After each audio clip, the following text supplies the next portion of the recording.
আজ বানাবো মুড়ো ঘন্ট। আমরা এটা খুব ভালোবাসি খেতে।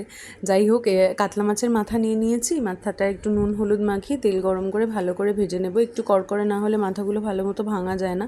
আমার বর যেমন একদম মাথাটা একদম ঘেটে দিলে পছন্দ করে না, ওর জন্য গোটা গোটা রাখতে হয়। তো ওই তেলেই একটু আলু ভেজে নিলাম, তারপর জিরে ফোড়ন দিয়ে পেঁয়াজগুলো ভালো করে ভাজা ভাজা করে নিয়ে ওর মধ্যে আদা রসুন বাটা আর একটু কাঁচা লঙ্কা বাটা একসাথেই বেটে রেখেছিলাম, ওটা দিয়ে দিলাম। তারপর জিরে ধনে আর কাশ্মীরি লঙ্কার গুঁড়ো, আর দেখো ছেলে বসে আছে জেগে, ঘুম তো নেই।